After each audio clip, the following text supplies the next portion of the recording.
Primate Ayọ̀délé fèsì padà lórí ẹ̀sùn jìbìtì 150 mílíọ̀nù náírà 150 million naira tí Adébáyọ̀ Adélabú fi kàn án.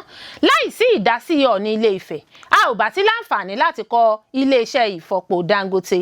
Gbajúmọ̀ oníṣòwò ni ló sọ̀rọ̀ sókè bẹ́ẹ̀. Ìrànlọ́wọ́ ń bọ̀ wá. Pásítọ̀ Dàkómò mú dá àwọn Kìrìsìtẹ́nì ilẹ̀ wa Nàìjíríà lójú lẹ́yìn àbẹ̀wò àwọn aṣojú ìjọba láti ilẹ̀ Amẹ́ríkà.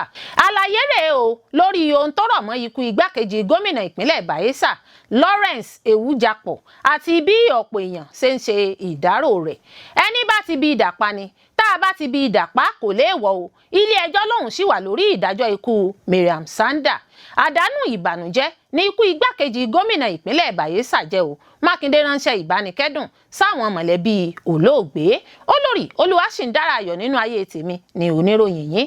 Ẹ gbọ́ àtúpalẹ̀ àwọn ìròyìn náà lẹ́kùnrẹ́rẹ́. Ẹ káàbọ̀ sí ìkànnì Drive TV. Fún ìgbà àkọ́kọ́, ẹ gbìyànjú láti like, share, subscribe kẹ́ ẹ lè máa gbádùn wa lóòrèkóòrè. Àlùfáà Primate Ayọ̀délé fèsì padà lórí ẹ̀sùn jìbìtì 150 mílíọ̀nù náírà 150 million naira tí Adébáyọ̀ Adélabú fi kàn án. Àlùfáà Primate Ayọ̀délé, olùdarí ìjọ Inri Evangelical Spiritual Church nílùú Èkó, ti fèsì padà sáwọn ẹ̀sùn kan tí mínísítà fétò ohun àmúṣagbára iná mọ̀nàmọ́ná Olóyè Adébáyọ̀ Adélabú fi kàn án.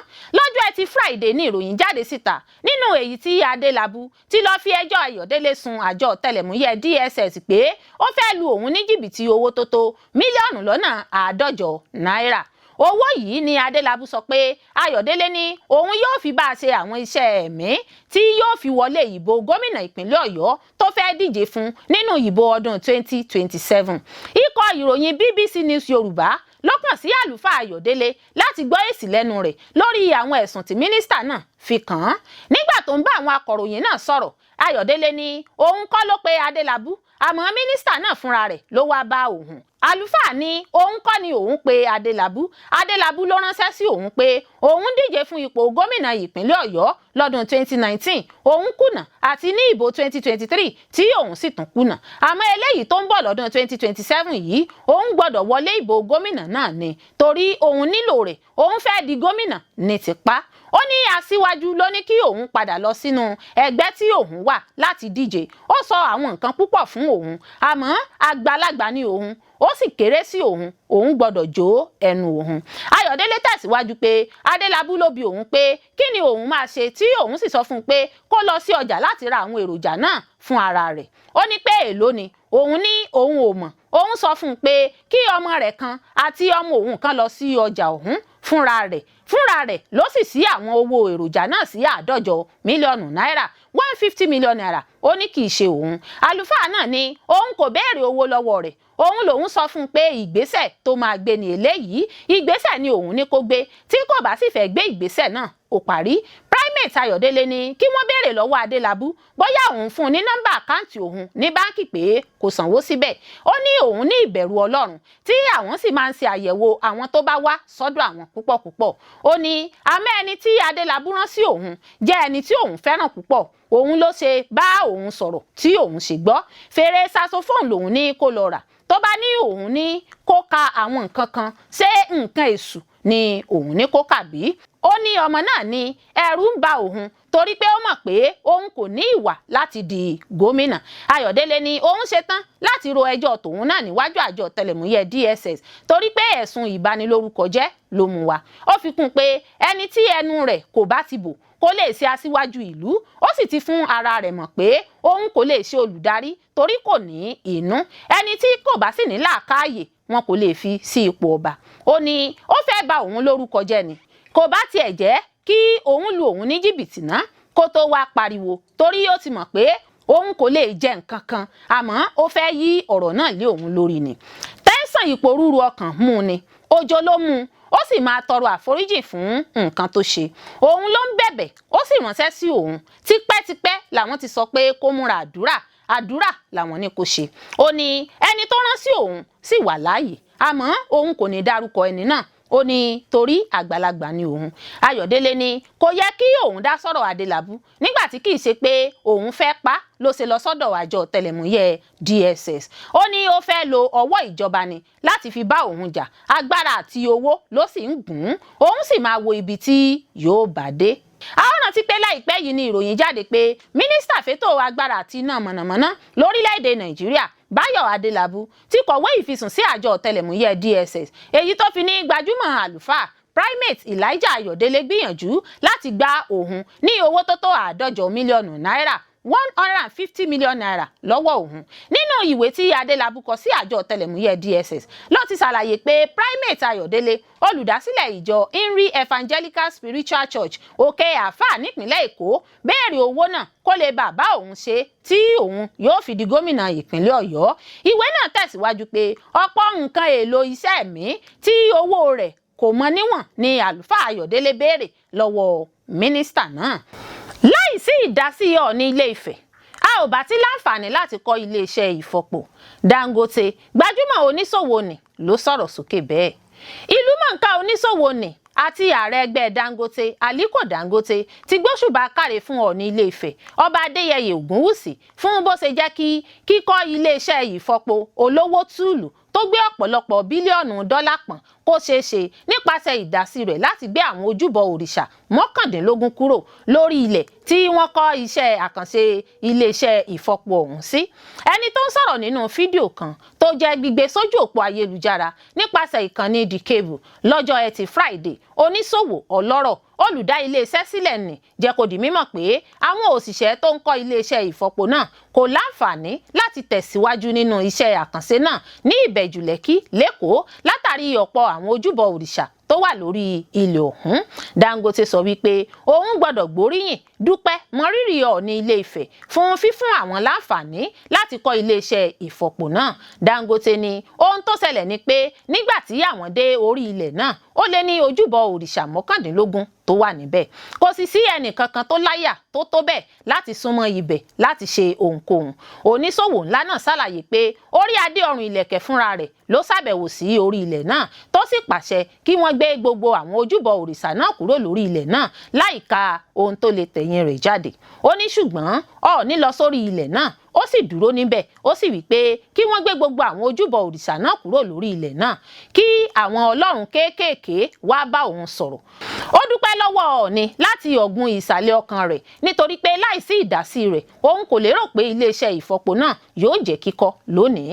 Gẹ́gẹ́ bí ìròyìn tó tẹ̀ wá lọ́wọ́, iléeṣẹ́ ìfọpo Dangote tó fìdí jókòó lẹ́kùn iléeṣẹ́ Dangote ní Ìbẹ̀jú Lẹ́kì jẹ́ iléeṣẹ́ ìfọpo ńlá tó tóbi jùlọ lágbàáyé tó lè fọ àgbá epo 750,000 650,000 lójoojúmọ́. Oníṣòwò ọlọ́rọ̀ náà ti ṣáájú sọ di mímọ̀ pé òun san $100 mílíọ̀nù fún ìjọba ìpínlẹ̀ Èkó fún ọ̀pọ̀ ilẹ̀, ṣùgbọ́n tí iléeṣẹ́ kíkọ́ náà kojú ìdádúró látàrí àwọn ọ̀rọ̀ ìlú tó rọ̀ mọ́ àwọn ojúbọ òrìṣà. Ìrànlọ́wọ́ ń bọ̀ wá.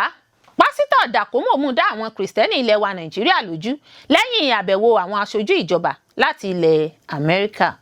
Ẹni ọ̀wọ̀ Ezekiel Dàkómò tó ti mú dá àwọn Kìrìsìtẹ́nì aláìnílé lórí àti àwọn tí wọ́n ṣe inúnibíni sí nílẹ̀ wa Nàìjíríà pé ìrànlọ́wọ́ ń bọ̀ wá lẹ́yìn àbẹ̀wò àwọn aṣojú ìjọba láti orílẹ̀-èdè Amẹ́ríkà sí ìpínlẹ̀ Benue. Dàkómò jẹ́ pásítọ̀ lórílẹ̀-èdè Nàìjíríà, ó sì jẹ́ ajàfẹ́tọ̀ọ́ ọmọnìyàn nípínlẹ̀ Plateau, ẹni tó ń darí ìjọ Church of Christ in Nation COCIN, ẹni tó tún ń jà tako ìwà ipá wàhálà rògbòdìyàn nílùú, ẹni tí wọ́n tún dámọ̀ fún ṣíṣe àkọsílẹ̀ ìkọlù àti sísìnkú ọ̀pọ̀ olùfarakásá lápá ẹkùn gbùngbùn ilẹ̀ wa Nàìjíríà. Àlùfáà náà, ẹni tó ń kọ ìhà sí ọ̀rọ̀ tó tẹnu aṣojú orílẹ̀-èdè Amẹ́ríkà Riley Moore ti West Virginia jáde lẹ́yìn àbẹ̀wò rẹ̀ sí ilẹ̀ wa Nàìjíríà pẹ̀lú àwọn aṣòfin akin ẹgbẹ́ rẹ̀, sọ wípé òun ti ń kojú oríṣiríṣi àríwísí fún ìdúróṣinṣin òun lórí òtítọ́, ṣùgbọ́n tó gbàgbọ́ pé ìdásí ìfọkànsí àwùjọ àgbáyé fi àmì àpẹẹrẹ rere hàn. Ó ní ọ̀pọ̀ orúkọ ni wọ́n ti sọ tako òun fún sísọ òtítọ́ jáde. Kódà àwọn àwọn kan gbìyànjú láti pa òtítọ́ mọ́ òun lẹ́nu. Òtítọ́ ò lè jẹ́ fífi pamọ́ títí láéláé, òtítọ́ máa farahàn. Ó ní ojú òpó ayélujára mọ̀mímọ́ Facebook òun lè jẹ́ gbígbẹ́sẹ̀lé fún ìkọminú àti ìkégbàjarè síta ohun tó tako ìkọlù ìṣekúpani àti ètò ààbò tó mẹ́hẹ. Ó ní ṣùgbọ́n òtítọ́ ìmọ́lẹ̀ yóò máa borí lọ́jọ́ gbogbo. Kristi lọ̀nà òtítọ́ àti ìyè. Àlùfáà náà sọ wípé ìrànlọ́wọ́ ń bọ̀ wá. Ọ̀rọ̀ rẹ̀ ọ̀hún jẹyọ jáde lẹ́yìn ohun tí aṣojú orílẹ̀-èdè Amẹ́ríkà mọ̀ gbé sójú òpó ayélujára lọ́jọ́bọ̀ Thursday sọ nípa ìwádìí àwọn aṣojú ìjọba lásìkò àbẹ̀wò wọn sí ìpínlẹ̀ Benue. Mọ̀ sọ wípé ikọ̀ náà pàdé pọ̀ pẹ̀lú bíṣọ̀bù Wilfred Anagbe àti Stephen Dugu àti Totif bẹ́ẹ̀ gẹ́gẹ́ tí wọ́n sì ní ìtàkùrọ̀sọ pẹ̀lú àwọn èèyàn aláìnílé lórí tí wọ́n ṣàpèjúwe ìkọlù lemọ́lemọ́ sáwọn ìlú náà. Mọ́ sọ wípé ẹgbẹ́ náà gbọ́ ìròyìn ìbànújẹ́ kan látọ̀dọ̀ àwọn olùfarakásá tó mórí bọ́ lọ́wọ́ ìkọlù ìgbésùnmọ̀mí tó fi mọ́ arábìnrin kan ẹni tó sọ ìrírí rẹ̀ bó ṣe ń wò ó bí àwọn agbébọn ṣe ń ṣekú pa àwọn ọmọ rẹ̀ márààrún tó bí. Ó ṣàpèjúwe ìṣẹ̀lẹ̀ ìwà ìpalára wàhálà ìṣekúpani náà gẹ́gẹ́ bí ọ̀kan lára ìpolongo ìṣekúpani tó burúkú jáì tó ń tọwọ́ àwọn agbésùnmọ̀mí láàrin ìlú tí àwọn Fúlàní pọ̀ síwájú. Ó fi kún pé òun ṣàkójọ ìròyìn àlàyé fún olórí orílẹ̀-èdè olórí ìjọba ilẹ̀ Amẹ́ríkà ṣe àkọsílẹ̀ ìgbésẹ̀ ìlànà ojútùú ọ̀nà àbáyọ láti dáàbò bo àwọn agbègbè tí ó ń dojúkọ ìpalára ìkọlù ìgbésùnmọ̀mí àti láti fòpin sí àwọn ìrọ́kẹ̀kẹ̀ ìdúnkòkò ìṣẹ̀lẹ̀ ìgbésùnmọ̀mí. Dakomo ẹni tó ń ké gbàjarè síta lórí ìkọlù sáwọn Kìrìsìtẹ́nì lápá ẹkùn gbùngbùn ilẹ̀ wa Nàìjíríà sọ wípé ọ̀rọ̀ mọ́ àti ìfọ̀rọ̀wánilẹ́nuwò rẹ̀ lórí ìkànnì amóhùnmáwòrán tẹlifíṣàn ilẹ̀ Amẹ́ríkà fi àmì àpẹẹrẹ rere hàn dájú sáká pé àwọn àwùjọ àgbáyé ti gbọ́ nípa ohun tó ń ṣẹlẹ̀ nílẹ̀ wa Nàìjíríà wọ́n sì kọbi ara sí wàhálà rògbòdìyàn tí ń lọ lọ́wọ́ lórílẹ̀-èdè wa Nàìjíríà.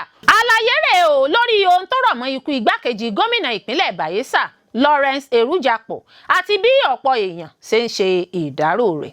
Ẹgbẹ́ àwọn gómìnà ẹkùn gúúsù orílẹ̀-èdè yìí títí tó fi mọ́ ẹgbẹ́ PDP àti àwọn olóṣèlú tó súnmọ́ igbákejì gómìnà ìpínlẹ̀ Bayelsa Lawrence Erujapo tó jáde láyé ni wọ́n ti bẹ̀rẹ̀ sí í dárò ikú rẹ̀ láti àná tí ìròyìn ikú náà ti gbòde.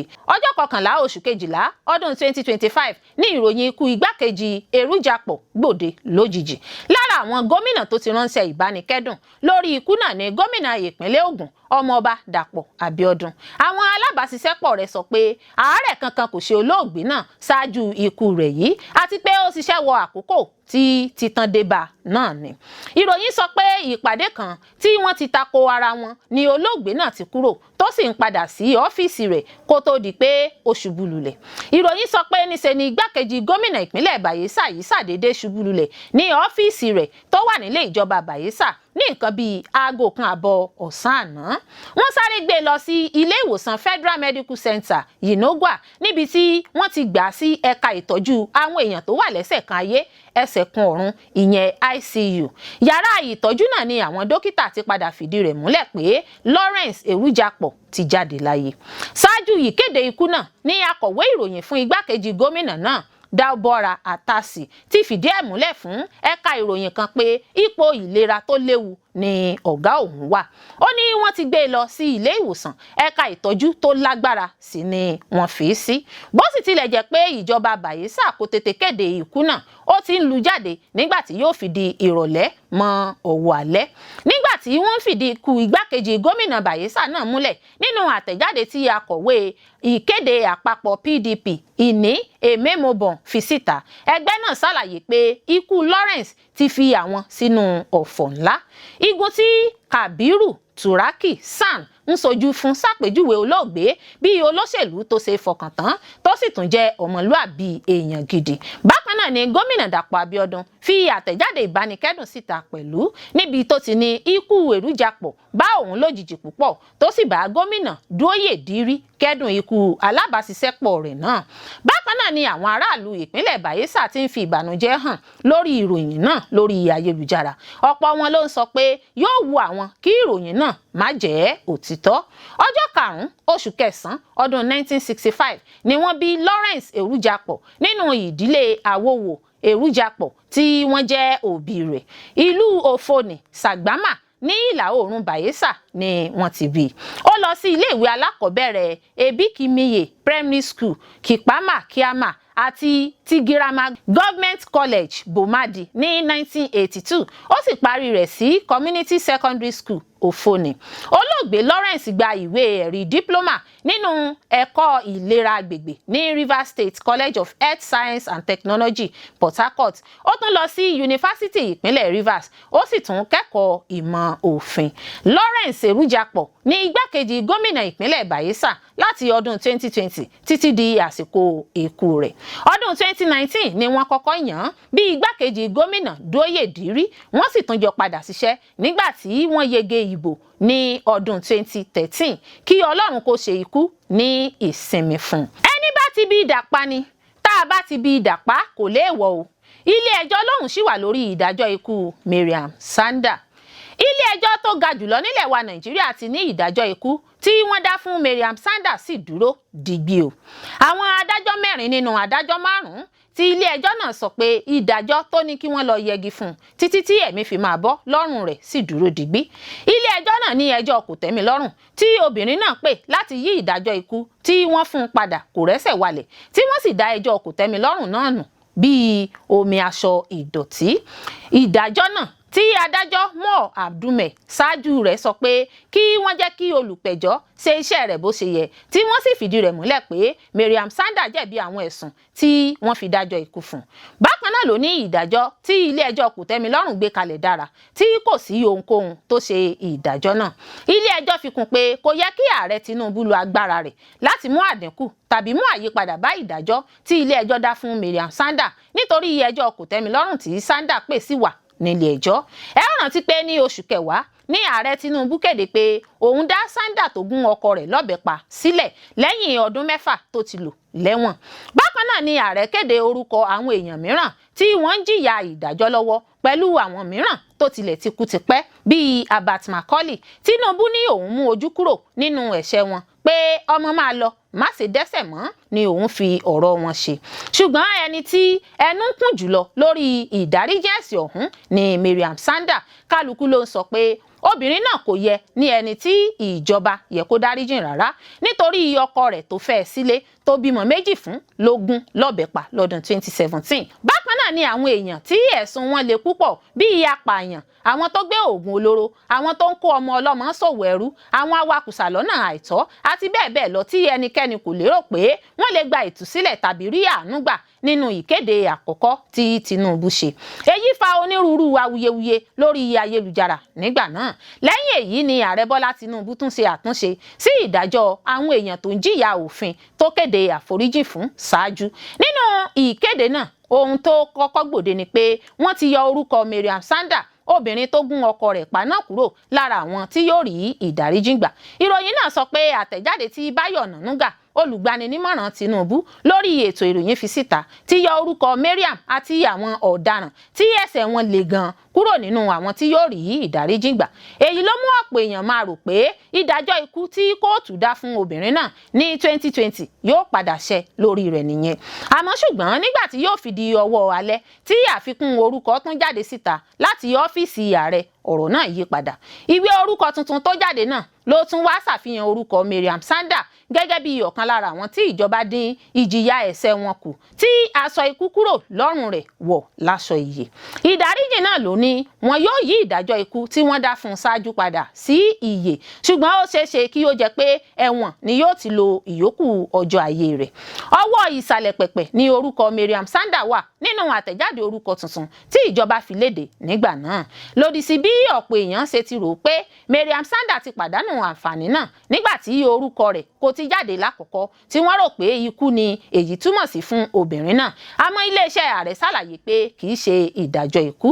Ẹ̀wọ̀n ọdún 12 péré ni ààrẹ sọ ìjìyà Mariam Sanda dà dípò ìdájọ́ ikú tàbí àìrí ìdáríjì gbà rárá tó kọ́kọ́ jáde. Àdánù ìbànújẹ́ ni ikú igbákejì gómìnà ìpínlẹ̀ Bayelsa jẹ́ o. Mákindé ránṣẹ́ ìbánikẹ́dùn sáwọn mọ̀lẹ́bí olóògbé. Gómìnà ìpínlẹ̀ Ọ̀yọ́ onímọ̀-ẹ̀rọ Ṣèyí Mákindé lọ́jọ́ Ẹtì Friday ṣàpèjúwe ikú igbákejì gómìnà ìpínlẹ̀ Bayelsa Lawrence Erujapo gẹ́gẹ́ bí ohun tó bani lọ́kàn jẹ́ àti àdánù ìbànújẹ́ sí ìpínlẹ̀ àti sí ẹgbẹ́ òṣèlú alábùradà People's Democratic Party PDP. Nínú àtẹ̀jáde kan tó jẹ́ gbígbé jáde síta nípasẹ̀ olùbádámọ̀ràn pàtàkì fétò ìròyìn rẹ̀ Sulaiman Ọlánrewájú nílùú Ìbàdàn, gómìnà ránṣẹ́ ìbánikẹ́dùn sáwọn mọ̀lẹ́bí olóògbé, ìjọba ìpínlẹ̀ Bayelsa, àwọn èèyàn ìpínlẹ̀ náà àti ẹgbẹ́ òṣèlú PDP lápapọ̀. Gẹ́gẹ́ bí ìròyìn tó tẹ̀ wá lọ́wọ́, Èrújàpọ̀ ni wọ́n kéde ikú rẹ̀ lẹ́yìn tó ṣàdédé ṣubú lulẹ̀ nílé ìjọba ní Yinogwa ní ọ̀sán ọjọ́bọ̀ Thursday. Mákindé gbàdúrà sí Ọlọ́run pé kí Ọlọ́run tẹ Èrújàpọ̀ Lawrence sí afẹ́fẹ́ rere, ẹni tó ṣàpèjúwe gẹ́gẹ́ bí olóòótọ́ ọkùnrin ẹgbẹ́ òṣèlú PDP àti olóṣèlú àwaarawa tó ní ìgboyà. Ó gbàdúrà pé kí Ọlọ́run fún mọ̀lẹ́bí àti àwọn èèyàn ìpínlẹ̀ náà ní agbára láti farada àdánù náà. Gómìnà ní òun gbọ́ ìròyìn ikú arákùnrin àwọn àti igbákejì gómìnà ìpínlẹ̀ Bayelsa Èrújàpọ̀ Lawrence lọ́jọ́bọ̀ Thursday. Ó ní ikú olóògbé dùn òun gan-an ni, ó sì jẹ́ àdánù ìbànújẹ́ sí ìpínlẹ̀ tó ti ń ṣiṣẹ́ títí di ọjọ́ tó gbẹ́mìí àti sí àwọn nínú ẹgbẹ́ òṣèlú PDP, gẹ́gẹ́ bí ó ṣe jẹ́ ọkùnrin olóòótọ́ nínú ẹgbẹ́ òṣèlú, ẹni tó yan ìjẹ́ olótìtọ́ àti ìfarajìn sí òṣèlú àwaarawa ju èrè títara ẹni lọ. Àwọn ẹgbẹ́ apá gúúsù àti ẹgbẹ́ òṣèlú alábùradà PDP lọ́jọ́bọ̀ Thursday ṣe ìdárò ìpapòdà Lawrence Èrújàpọ̀. Gómìnà ìpínlẹ̀ Ògùn àti alága ẹgbẹ́ náà Dàpọ̀ Abíọ́dún sọ nínú àtẹ̀jáde kan pé ọlọ́lá jùlọ gómìnà Dóyè Dìrí ti pàdánù ọ̀rẹ́ tí ó ṣe é gbẹ́kẹ̀lé. Wọ́n bá mọ̀lẹ́bí àti ọ̀rẹ́ olóògbé náà kẹ́dùn gidigidi. Ikú òjijì, ikú àìtọ́jọ́ kò ní ṣẹlẹ̀ sẹ́nìkọ̀ọ̀kan láṣẹ Elédùà. Olórí Olúwaṣìndárayọ̀ nínú ayé tèmi ni oníròyìn yín. Ẹ ṣé púpọ̀ fún gbígbọ́ àti wíwò tí ẹ ń wò wá. Ojú tí ẹ fi ń wò wá kò ní fọ́, etí tí ẹ fi ń gbọ́ wá kò ní dì. Láṣẹ Adẹ́dàá yóò sì dára fún yín.